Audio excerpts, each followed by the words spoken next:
நம்ம போன வீடியோவில் யூஸ் ஸ்டேட் அப்படிங்கிற ஹூக்கை எப்படி யூஸ் பண்ணுறது அப்படின்னு பார்த்தோம். ஃபார்ம் ஹேண்ட்லிங் பார்க்கணும் அப்படின்னா கண்டிப்பாக யூஸ் ஸ்டேட் ஹூக்கை எப்படி யூஸ் பண்ணுறது அப்படின்னு தெரிஞ்சிருக்கணும். நீங்கள் இன்னும் அந்த வீடியோவை பார்க்கலன்னா அந்த வீடியோவை பார்த்துட்டு அதுக்கப்புறம் இந்த ஃபார்ம் ஹேண்ட்லிங் வீடியோவை வந்து பாருங்கள். நான் ஃபார்ம் க்ரியேட் பண்ணுறதுக்கு புதுசாக இன்னொரு காம்பனண்ட் வந்து க்ரியேட் பண்ணிக்கிறேன். காம்பனண்ட்ஸ் ஃபோல்டருக்குள்ளே user.jsx இதில் அந்த பேசிக் ஸ்ட்ரக்சர் வந்து கொண்டு வரக்கு RAFCங்கிற ஷார்ட்கட் வந்து யூஸ் பண்ணிவிட்டு பேசிக் காம்பனன்ட் ஸ்ட்ரக்சர் வந்து கொண்டு வந்துடுறேன். அதுக்கப்புறம் இதை வந்து 4 ஸ்பேஸ் இண்டென்டேஷனுக்காக மாற்றிடுவோம். இந்த டிவிஷன் டேக்குள்ளே நான் ஒரு ஃபார்ம் டேக் வந்து க்ரியேட் பண்ணிக்கிறேன். நம்ம ரியாக்டில் இருக்கிறதுனால ஃபார்மோட ஓப்பனிங் டேக்குள்ளே யூஸ் பண்ணுற ஆக்ஷன் அண்ட் மெத்தட் அப்படிங்கிற 2 ஆட்ரிபியூட் வந்து நமக்கு தேவைப்படாது. அதனால் ஆக்ஷனை ரிமூவ் பண்ணிவிட்டா மெத்தடும் நம்ம யூஸ் பண்ண தேவையில்லை. இப்போ ஃபார்ம் டேக்குள்ளே லேபிள் எலமெண்ட் வந்து க்ரியேட் பண்ணுறேன். நார்மல் HTML நம்ம பண்ணும்போது லேபிள் டேக்குள்ளே ஃபார் அப்படிங்கிற ஒரு ஆட்ரிபியூட் வந்து யூஸ் பண்ணியிருப்போம். அதே ஆட்ரிபியூட் வந்து இங்கே HTML ஃபார் அப்படிங்கிற பேரில் யூஸ் பண்ணுவோம். லேபிளில் வந்து நான் யூசர் நேம் அப்படிங்கிற பேர் வந்து கொடுக்குறேன். User name. இந்த யூசர் நேமை என்ட்ரு பண்ணுறதுக்காக இதுக்குன்னு ஒரு இன்புட் ஃபீல்டு வந்து க்ரியேட் பண்ணிக்கலாம். இன்புட். ஸோ இந்த இடத்துல இன்புட் அப்படிங்கிறது ரியாக்டுக்குள்ளே செல்ஃப் க்ளோசிங் டேக்காக தான் வந்து வரும். அண்ட் இந்த செட்டை அப்படியே காப்பி பண்ணிவிட்டு பாஸ்வேர்டு என்ட்ரு பண்ணுறதுக்காக ஒரு ஃபீல்டு வந்து வச்சுக்கிறேன். யூசர் நேமுக்கு அப்புறம் பாஸ்வேர்டு வந்து என்ட்ரு பண்ணணும். பாஸ்வேர்டுக்கான டைப் வந்து பாஸ்வேர்டு அப்படிங்கிறத வச்சுருவோம். இப்போ நம்ம ஃபார்முக்கு ஒரு காம்பனண்ட் வந்து க்ரியேட் பண்ணியிருக்கோம் யூசர் அப்படிங்கிற பேரில். இந்த யூசர் காம்பனண்ட் வந்து நமக்கு இனிஷியலாக ஸ்க்ரீனில் தெரியாது. இன்னும் இதுக்கான ரெஃபரன்ஸை நம்ம app.jsxல ஆட் பண்ணல. இப்போ அந்த ரெஃபரன்ஸ் வந்து ஆட் பண்ணிடுவோம். ஆப் ஃபைல் வந்துட்டு import user. ஸோ சஜஷன் வரும், ஆட்டோ கம்ப்ளீட் பண்ணிக்கிங்க. இந்த ஹோப் காம்பனண்ட்டை கமெண்ட் பண்ணிக்கிறேன். கமெண்ட் பண்ணிவிட்டு அதுக்கு அடுத்ததாக நம்மளோட யூசர் காம்பனண்ட் ஆட் பண்ணிக்கலாம். அப்போ தான் நமக்கு ஸ்க்ரீனில் நம்மளோட ஃபார்ம் மட்டும் தெரியும். இப்போ ப்ரௌசர் போயிட்டு செக் பண்ணிடலாம். நான் ஆல்ரெடி ப்ராஜெக்டை சர்வ் பண்ணி தான் வச்சுருக்கேன். இப்போ யூசர் நேமும் பாஸ்வேர்டு வந்து வந்திருக்கு. அண்ட் இந்த டேட்டாவை சப்மிட் பண்ணுறதுக்காக ஒரு பட்டன் வந்து ஆட் பண்ணிக்குவோம். நம்மளோட ஃபார்ம் வந்து ஓப்பன் பண்ணிக்கலாம். யூசர் நேமுக்கு அப்புறம் கோலன் கொடுத்து ஒரு ஸ்பேஸ் ஆட் பண்ணிக்குவோம். அதே மாதிரி பாஸ்வேர்டுக்கும் கோலன் கொடுத்து ஸ்பேஸ் ஆட் பண்ணிக்கலாம். அண்ட் ரெண்டும் அடுத்தடுத்த லைனில் வரக்காக பிரேக் டேக் வந்து ஆட் பண்ணிக்குவோம். ஃபைனலாக பிரேக் டேக் வந்து ஆட் பண்ணிக்கலாம். இந்த பிரேக் டேக் அப்புறம் நம்ம இந்த ஃபார்மில் டைப் பண்ணுற டேட்டாவை சப்மிட் பண்ணுறதுக்காக பட்டன் வந்து க்ரியேட் பண்ணிக்கலாம். Input type submit. இப்போ ப்ரௌசர் வந்தோம் அப்படின்னா நமக்கு யூசர் நேம் தனியாக இருக்குது, பாஸ்வேர்டு தனியாக இருக்குது. அண்ட் அதை ரெண்டையும் டைப் பண்ணதுக்கப்புறம் சப்மிட் பண்ணுறதுக்கு சப்மிட் பட்டனும் வந்துருக்கு. இப்போ இதில் கிளிக் பண்ணி டைப் பண்ணுறோம் அப்படின்னா நம்மளால் என்ன வேணுமோ அதை டைப் பண்ணிக்க முடியும். இப்போ இந்த ஃபார்மில் நம்ம காட்டுற ஃபீல்டுக்கெல்லாம் யூசர் என்ன இன்புட் தராங்களோ ரியல் டைமில் என்ன பண்ணுவோம்னா அந்த இன்புட் எல்லாத்தையும் கலெக்ட் பண்ணி பேக் எண்டுக்கு அனுப்பிச்சி வைப்போம்.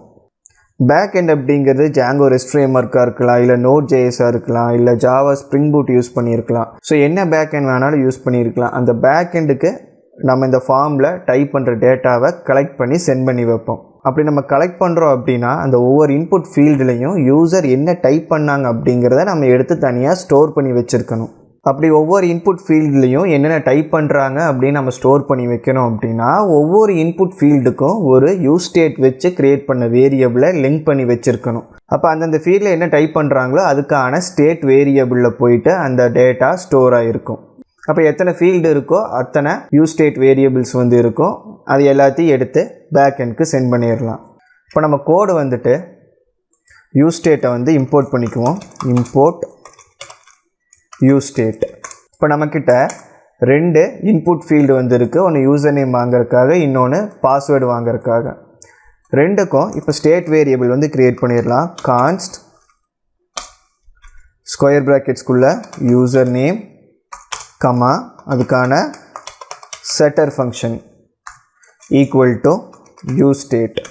ஸோ இந்த இடத்துல இனிஷியலாக நான் எந்த வேல்யூவும் காட்ட விரும்பல, அதனால் வெறும் எம்டி ஸ்ட்ரிங்ஸ் மட்டும் ஆட் பண்ணிக்கிறேன். யூசர் நேமு க்ரியேட் பண்ணிட்டோம். அதே மாதிரி பாஸ்வேர்டுக்கு வந்து க்ரியேட் பண்ணிடலாம். Const password comma set password equal to use state ப்ராக்கெட்ஸ்குள்ளே இங்கேயும் இனிஷியலாக எம்டி கொட்டேஷன்ஸ் வந்து ஆட் பண்ணிக்கிறேன். இப்போ ஒவ்வொரு இன்புட் ஃபீல்டுக்கு தேவையான ஸ்டேட் வேரியபிளை க்ரியேட் பண்ணியாச்சு. இனி ரெண்டையும் லிங்க் பண்ணணும். எப்படி லிங்க் பண்ணலாம் அப்படின்னு பார்த்தீங்கன்னா, வேல்யூ அப்படிங்கிற ஒரு ஆட்ரிபியூட்டை யூஸ் பண்ணிவிட்டு நம்ம அந்த ஸ்டேட் வேரியபிள் லிங்க் பண்ணிக்கலாம். இப்போ யூசர் நேம் அங்கே இருக்குது, வேரியபிள் நேமும் யூசர் நேம் அப்படின்னு வச்சுருக்கோம், அதை ஆட் பண்ணிக்கலாம். அண்ட் பாஸ்வேர்டுக்கு வேல்யூவாக பாஸ்வேர்டு அப்படிங்கிற ஸ்டேட் வேரியபிளை ஆட் பண்ணிக்கணும். ஸோ ரெண்டையும் ஆட் பண்ணிட்டா கண்டிப்பாக இது கர்லி பிரேசஸ்குள்ளே தான் ஆட் பண்ணியிருக்கணும், கொட்டேஷனுக்குள்ளே ஆட் பண்ணிடக்கூடாது. இப்போ நம்ம வேல்யூ மட்டும் ஆட் பண்ணிட்டோம், அதாவது அந்த வேரியபிள் என்ன ஸ்டோர் ஆகிருக்குதோ அதுதான் இந்த இன்புட் ஃபீல்டுக்கான வேல்யூ அப்படின்னு நம்ம ஆட் பண்ணிட்டோம். இப்போ ப்ரௌசர் வந்து பார்த்தோம் அப்படின்னா நம்ம கன்சோல் டேப்பில் ஒரு எரர் வந்து அடிக்கும். ஸோ என்ன எரர்னு பார்க்குறக்கு ஒரு டைம் நான் ரெஃப்ரெஷ் வந்து பண்ணிடுறேன். ஸோ இப்போ என்ன சொல்லுன்னா, you provide a value property to a form field without on change handler அப்படிங்கிற எரர் வந்து வந்திருக்கு. அதாவது என்ன சொல்லுதுன்னா, ஒரு இன்புட் ஃபீல்டுக்கு வேல்யூ வந்து ஆட் பண்ணியிருக்கீங்க, ஆனால் ஆன் சேஞ்ச் வந்து ஆட் பண்ணாமல் இருக்குது அப்படின்னு சொல்லுது. ஏன்னா வேல்யூன்னு ஒன்று இன்புட் ஃபீல்டுக்கு ஆட் பண்ணுறோன்னா கண்டிப்பாக ஆன் சேஞ்ச் வந்து ஆட் பண்ணியிருக்கணும். பட்டனுக்கு நம்ம பண்ண தேவையில்லை, மற்ற இன்புட் கலெக்ட் பண்ணுற ஃபீல்டுக்கு எல்லாமே நம்ம வேல்யூ கொடுத்துருக்கும் போது ஆன் சேஞ்ச் வந்து ஆட் பண்ணியிருக்கணும். அடுத்து ஆன் சேஞ்ச் வந்து எப்படி ஒர்க் ஆகுதுன்னு பார்ப்போம். ஆன் சேஞ்சும் ஆன் கிளிக் மாதிரியே கேமல் கேஸில் தான் வந்து இருக்கும். ஈக்குவல் டுக்கு அப்புறம் கர்லி பிரேசஸ் வந்து வந்திருக்கும். அதுக்குள்ளே தான் நம்ம ஆன் சேஞ்சில் என்ன நடக்கணுமோ அதை வந்து எழுதுவோம். ஃபஸ்ட்டு இந்த ஆன் சேஞ்சில் நம்ம டைப் பண்ணுறது எல்லாமே நமக்கு ஒர்க் ஆகுது அப்படின்னு செக் பண்ணலாம். அதுக்கு ஈவெண்ட்டை வந்து இந்த இடத்துல நம்ம கெட் பண்ணிக்கணும். ஈவெண்ட் ஆரோ, நான் சிங்கிள் பேராமீட்டர் வந்து யூஸ் பண்ணுறதுனால சிம்பிள் பேரந்திசிஸ் வந்து யூஸ் பண்ணல. சப்போஸ் 2 பேராமீட்டர் வச்சுருந்தோன்னா ஈவெண்ட் அப்படிங்கிறது ப்ராக்கெட்ஸ்குள்ளே வந்திருக்கணும். இப்போ ஆரோக்கு அப்புறம் கன்சோல் லாகில் ஈவெண்ட்டை வந்து பாஸ் பண்ணுறேன். ஈவெண்ட் அப்படிங்கிறது ஒரு ஜென்ரலான ட்ரிகரிங் ஃபங்க்ஷன்ஸ் தான். ஏன்னா ஆன் கிளிக் அப்படிங்கிறது ஒரு ஈவெண்ட்டு தான், ஆன் சேஞ்சுங்கிறது ஈவெண்ட், ஆன் மவுஸ் ஹோவர் இது எல்லாமே ஒவ்வொரு ஈவெண்ட்டு தான். யூசரோட ஆக்ஷன்ஸ் என்னவோ அதெல்லாம் ஈவெண்ட்டுன்னு சொல்லுவோம். நம்ம வெறும் ஈவெண்ட்டை மட்டும் கன்சோல் லாக் பண்ணோம் அப்படின்னா அந்த ஃபீல்டில் நம்ம டைப் பண்ணும்போது அந்த ஈவெண்ட்டையெல்லாம் கன்சோல் பண்ணும். இப்போ வந்து ரெஃப்ரெஷ் பண்ணிடுறேன், நம்ம கன்சோல் கிளியர் ஆகிரும். இப்போ நான் அதில் டைப் வந்து பண்ணுறேன், என்ன ஈவெண்ட் வந்து ட்ரிகர் ஆச்சோ அந்த ஈவெண்ட்டை நமக்கு கன்சோல் பண்ணியிருக்கு. இப்போ நம்ம ஆன் சேஞ்ச் ஈவெண்ட் வந்து இந்த இன்புட் ஃபீல்டுக்கு எழுதியிருந்தோம், அது இங்கே நான் ஒவ்வொரு டைம் அந்த இன்புட் ஃபீல்டில் கிளிக் பண்ணி டைப் பண்ணும்போது நமக்கு கன்சோல் ஆகிட்டு வருது. அண்ட் இந்த எரர் வந்து போகணும் அப்படின்னா நான் இன்புட் ஃபீல்டுக்கு ஆன் சேஞ்ச் கண்டிப்பாக எழுதியிருக்கணும் அப்படின்னு சொல்லியிருந்தேன். இப்போ ஆன் சேஞ்ச் எழுதிட்டோம், பட் இருந்தாலும் இந்த எரர் ஏன் காட்டுது அப்படின்னா நம்ம ஒரு இன்புட் ஃபீல்டுக்கு தான் ஆன் சேஞ்ச் வந்து எழுதியிருக்கோம், இன்னொரு இன்புட் ஃபீல்டுக்கு ஆன் சேஞ்ச் இன்னும் எழுதலை. அதுக்கு எழுதிடுவோம் on change equal to event arrow function, அதில் கன்சோலில் ஈவெண்ட். இப்போ ப்ரௌசர் வந்துட்டு ரெஃப்ரெஷ் பண்ணலாம். இப்போ நமக்கு அந்த எரர் வந்து வரல. இப்போ நம்ம 2 ஃபீல்ட்லேயுமே டைப் பண்ணலாம். எந்த ஃபீல்டில் கிளிக் பண்ணி டைப் பண்ணாலும் சரி ஈவெண்ட்டை நமக்கு ரிட்டர்ன் பண்ணும். ஆனால் நமக்கு வந்து என்ன ஆகணும்னா அந்த ஒவ்வொரு இன்புட் ஃபீல்ட்லையும் என்ன டைப் பண்ணுறாங்களோ அந்த லெட்டர்ஸ் எல்லாத்தையும் எடுத்து அதுக்கு லிங்க்கில் இருக்கிற ஸ்டேட் வேரியபிளில் போயிட்டு ஸ்டோர் ஆகணும். ஸோ அது நடக்கணும்னா அப்போ என்ன டைப் பண்ணுறாங்களோ அதை நம்ம ஃபஸ்ட்டு கன்சோல் பண்ணி செக் பண்ணணும் கரெக்டாக வருதான்னு. அப்படி கரெக்டாக வந்தால் தான் நம்ம அதை வந்து அந்த ஸ்டேட் வேரியபிளில் ஸ்டோர் பண்ண முடியும். இப்போ திரும்ப கோட் வந்துட்டு நான் என்ன பண்ணுறேன்னா வெறும் ஈவெண்ட்டை கன்சோல் லாக் பண்ணுறதுக்கு பதிலாக ஈவெண்ட் டாட் டார்கெட்டை வந்து கொடுக்குறேன். இந்த டார்கெட் என்னென்னா ட்ரிகர் ஆகிறது என்னவோ ஆன் சேஞ்ச் ஈவெண்ட்டு தான், ஆனால் எந்த இன்புட் ஃபீல்ட்லேருந்து அது ட்ரிகர் ஆகுது அப்படிங்கிறது தான் டார்கெட். ஏன்னா ஆன் சேஞ்ச் வந்து இந்த இன்புட் ஃபீல்டுக்கு எழுதியிருக்கிறோம், அதாவது யூசர் நேமுக்கு எழுதியிருக்கோம், பாஸ்வேர்டுக்கு எழுதியிருக்கோம். ஆனால் ஒரு டைமில் ஒரு இன்புட் ஃபீல்டுக்கு தான் வந்து நம்ம வேல்யூஸ் பாஸ் பண்ண முடியும். அப்போ ட்ரிகர் ஆகிற ஈவெண்ட் எந்த இன்புட் ஃபீல்ட்லேருந்து வருதோ அதுதான் வந்து டார்கெட். அப்போ எந்த இன்புட் ஃபீல்டில் டைப் பண்ணாலும் ஆன் சேஞ்ச் ஈவெண்ட்டு ட்ரிகர் ஆகும். அது எந்த இன்புட் ஃபீல்ட்லேருந்து வருது அப்படிங்கிறத டார்கெட் வந்து எடுத்துக்கும். இப்போ பாஸ்வேர்டில் டைப் பண்ணோமா, இப்போ டைப் பண்ணும்போது இந்த இடத்துல நம்ம ஈவெண்ட்டாக டார்கெட் ஆட் பண்ணல, அதனால் நமக்கு அந்த ஈவெண்ட் ரிட்டர்ன் பண்ணுது. ஆனால் யூசர் நேமுக்கு டார்கெட் ஆட் பண்ணியிருந்தோம். இப்போ இதில் தான் டைப் பண்ணும்போது அந்த இன்புட் ஃபீல்டுக்கான HTML ரிட்டர்ன் பண்ணுது. இதில் டார்கெட்க்கு அப்புறம் டாட் வேல்யூ வந்து ஆட் பண்ணணும். அந்த இன்புட் ஃபீல்டு என்ன டைப் பண்ணமோ அதை அப்படியே நமக்கு கன்சோல் பண்ணோம் அப்படின்னா event dot target dot value வந்து ஆட் பண்ணணும். நம்ம இதை பண்ணும்போது அங்கே என்ன டைப் பண்ணமோ அதை அப்படியே கன்சோல் லாக் வந்து பண்ணோம். இதை இங்கேயும் ஆட் பண்ணிக்கிறேன், event dot target dot value.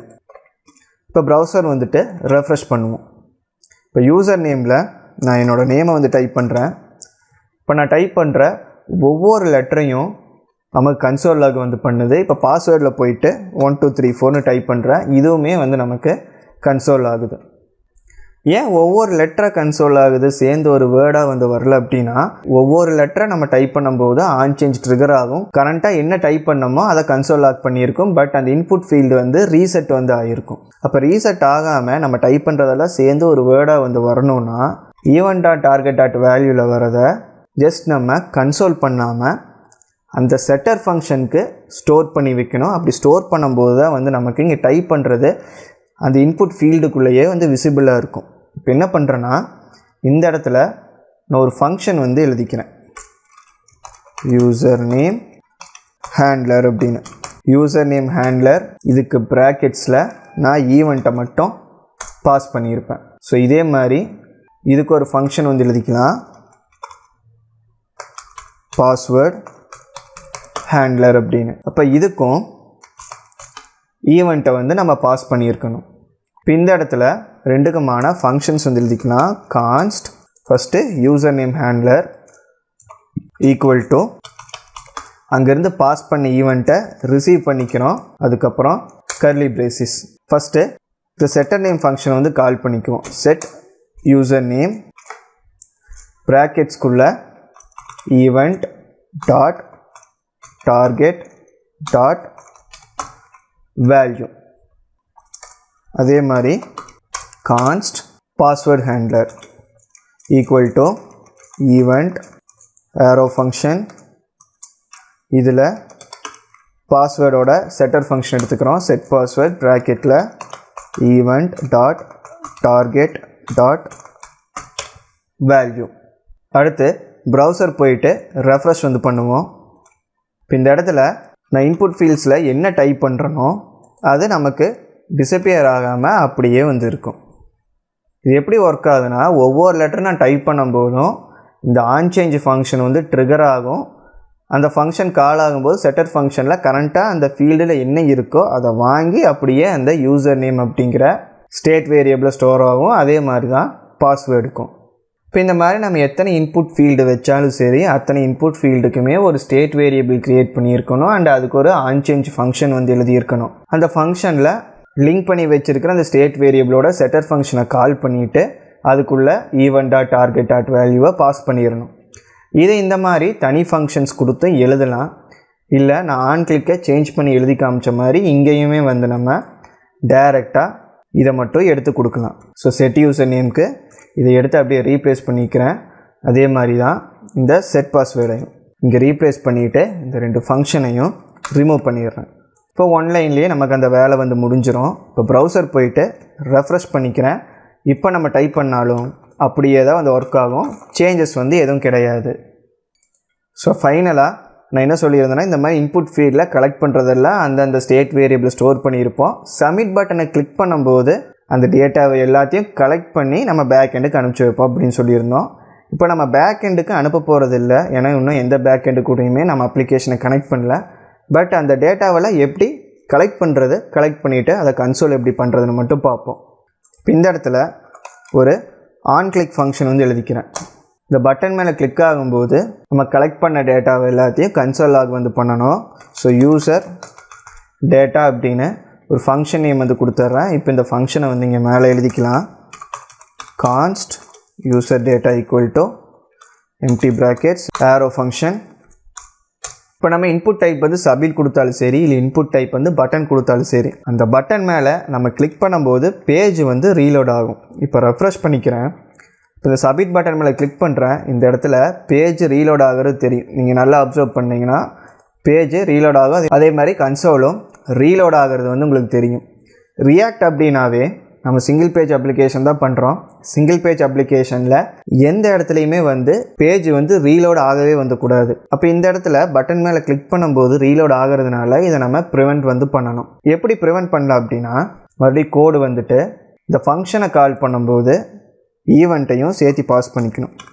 Event ஆரோ இந்த ப்ராக்கெட்ஸ்குள்ளே ஈவெண்ட்டை பாஸ் பண்ணிக்கிறோம். இங்கே பாஸ் பண்ண ஈவெண்ட்டை இங்கே நம்ம ரிசீவ் பண்ணிக்கலாம். ஈவெண்ட் இதை நம்ம கோடுக்குள்ளே யூஸ் பண்ணணும். எப்படி யூஸ் பண்ணலான்னா, ஈவெண்ட் டாட் ப்ரிவெண்ட் டிஃபால்ட். இந்த ப்ரிவென்ட் டிஃபால்ட் அப்படிங்கிறது ஒரு ஃபங்க்ஷன், அதை நம்ம கால் பண்ணி விட்டுறணும். நிறைய டைம் வந்து இந்த ப்ரிவென்ட் டிஃபால்ட்டை டைப் பண்ணும்போது சஜஷன்ஸ் வராது. ஸோ ப்ரிவென்ட் அப்படிங்கிறது லோயர் கேஸில் இருக்கணும், டிஃபால்ட்டில் டி மட்டும் கேபிட்டலாக இருக்கணும், மற்ற லெட்டர்ஸ் எல்லாமே லோயர் கேஸில் வந்து இருக்கணும். ஸோ இதை மட்டும் கரெக்டாக பார்த்து டைப் பண்ணிக்கிங்க. இப்போ வந்து இந்த பட்டன் மேலே கிளிக் பண்ணுறோம் அப்படின்னா நமக்கு பேஜை ரீலோடு வந்து பண்ணாது. அண்ட் இப்போ என்ன பண்ணுறேன்னா இன்னொரு வேரியபிள் வந்து நான் க்ரியேட் பண்ணிக்கிறேன். கலெக்டட் டேட்டா அப்படின்னு ஈக்குவல் டு ஒரு ஆப்ஜெக்ட். இதில் நேம்ங்கிற கீ, அதுக்கு யூசர் நேம் அப்படிங்கிற வேரியபிளை வந்து பாஸ் பண்ணிடுறேன். அப்போ நேம்ங்கிற கீக்கு யூசர் நேமில் என்ன வேல்யூ இருக்குதோ அதை வந்து எடுத்துக்கும். அதுக்கப்புறம் யூசர் பாஸ்வேர்டு அப்படின்னு ஒரு வேரியபிள் வந்து வைக்கிறேன். இதுக்கு வேல்யூவாக இந்த பாஸ்வேர்டு வேரியபிள் என்ன ஸ்டோர் ஆகிருக்குமோ அதை வந்து எடுத்து பாஸ் பண்ணிக்கிறோம். அப்போ ஒரு ஆப்ஜெக்ட் வந்து க்ரியேட் ஆகும். அந்த ஆப்ஜெக்டில் நம்ம டைப் பண்ணி வச்சுருக்கிற யூசர் நேம் பாஸ்வேர்டை எடுத்து அதுக்குன்னு ஒரு கீ நேம் வந்து வச்சுட்டு அந்த ஆப்ஜெக்ட் வந்து க்ரியேட் பண்ணிக்கிறோம். இப்போ இதை கன்சோல் வந்து பண்ணலாம். கன்சோல் லாகில் கலெக்டட் டேட்டா. ஸோ இப்போ ப்ரௌசர் வந்துடுறேன், ரெஃப்ரெஷ் பண்ணிவிட்டு இதில் என்னோடய நேம் வந்து கொடுக்குறேன். பாஸ்வேர்டில் 1234. இப்போ நான் சப்மிட் பண்ணும்போது இந்த யூசர் நேம் பாஸ்வேர்டையும் இங்கேருந்து எடுத்து ஒரு ஆப்ஜெக்டை க்ரியேட் பண்ணி நம்ம கன்சோல் லாக் வந்து பண்ணோம். ஸோ இப்போ நான் சப்மிட் பண்ணுறேன், நமக்கு இந்த பேரில் ஒரு ஆப்ஜெக்ட் வந்து க்ரியேட் ஆகிருக்கு. ஸோ இங்கே பார்த்தீங்கன்னாவே தெரியும், நேம் கிஷோரும் யூசர் பாஸ்வேர்டுங்கிற பேரில் 1234 வந்து ஆட் ஆகிருக்கு. இப்போ ஃபார்மில் நம்ம சப்மிட் வந்து எப்படி பண்ணுறதுன்னு பார்த்தோம். இந்த சப்மிட் ஃபங்க்ஷனும் நம்ம 2 டைப்பாக பண்ணலாம். ஒன்று அந்த சப்மிட் பட்டனுக்கு ஆன் கிளிக் வந்து எழுதுனா, இல்லைனா வெறும் சப்மிட் பட்டனை மட்டும் இங்கே வச்சுட்டு இந்த ஃபார்முக்குள்ளே ஆன் சப்மிட் அப்படிங்கிற இந்த ஒரு ஈவெண்ட்டையும் கால் பண்ணலாம். நம்ம எப்படி பண்ணாலும் நம்மளோட சின்டாக்ஸ் வந்து மாறாது. ஜஸ்ட் அந்த சப்மிட்டை எங்கே ட்ரிகர் பண்ணுறோம் அப்படிங்கிறது மட்டும்தான் மாறும். ஒன்று இந்த மாதிரி இன்புட் பட்டன்லேயே வந்து ஆன் கிளிக் எழுதி நம்ம சப்மிட் ஃபங்க்ஷன் வந்து எழுதலாம். இல்லைனா ஃபார்மோட ஓப்பனிங் டேக்கில் ஆன் சப்மிட் வந்து எழுதி நம்ம அந்த சப்மிட் பண்ணுற ஃபங்க்ஷனை கால் பண்ணலாம். ஸோ 2ல் எப்படி பண்ணிங்கனாலும் ஒரே மாதிரி தான் ஒர்க் ஆகும். நான் இப்போவும் வந்து ப்ரௌசர் போய்ட்டு செக் பண்ணிக்கிறேன், ரெஃப்ரெஷ் பண்ணுறேன். இப்போ மறுபடியும் என்னோடய பேரை டைப் பண்ணிக்கிறேன். இப்போ 1 2 3 4 5 6 அப்படின்னு கொடுக்குறேன். இப்போ நான் சப்மிட் பண்ணுறேன், திரும்பவும் நமக்கு அந்த ஃபங்க்ஷன் வந்து கன்சோல் லாக் வந்து பண்ணியிருக்கு. ஸோ எப்படி பண்ணாலும் நம்ம ஃபார்மோட டேட்டாவை சப்மிட் வந்து பண்ண முடியும். நீங்கள் ஒரு வெப் அப்ளிகேஷன் வந்து டெவலப் பண்ண போகிறீங்க அப்படிங்கும்போது ஃபார்ம் அப்படிங்கிறது ரொம்ப முக்கியமான விஷயம். ஏன்னா ஃபார்ம் மூலிமா மட்டும்தான் நம்ம யூசர்கிட்டேருந்து டேட்டாவை கலெக்டே பண்ண முடியும். அதுவும் வெப் அப்ளிகேஷன் அப்படிங்கும்போது மேக்ஸிமம் ஆஃப் 4K வந்து யூசர்கிட்டேருந்து நம்ம எல்லா இன்ஃபர்மேஷனையும் கலெக்ட் பண்ணி அது மூலிமா வந்து நம்ம டேட்டா பேஸ் ஆக்சஸ் பண்ணுறது, ரிப்போர்ட் ஜென்ரேஷன் பண்ணுறது அப்படிங்கிற மாதிரி தான் இருக்கும். ஸோ அதனால் ஃபார்ம்ஸை க்ளீனாக யூஸ் பண்ண வந்து கற்றுக்கணும். ஒரு டைம் பார்த்து புரியலைனா கூட 2-3 டைம் இந்த வீடியோவை ரிப்பீட்டடாக பாருங்கள். ஸோ இந்த வீடியோ அவ்வளோதான். பிடிச்சிருந்தா லைக் பண்ணுங்கள். ரியாக்டை கம்ப்ளீட்டாக கற்றுக்கணும் அப்படின்னு நினச்சிங்கன்னா மறக்காமல் நம்ம சேனலுக்கு சப்ஸ்கிரைப் பண்ணிவிட்டு ரியாக்ட் ப்ளேலிஸ்ட்டை கம்ப்ளீட்டாக பாருங்கள். தேங்க்ஸ் ஃபார் வாட்சிங்.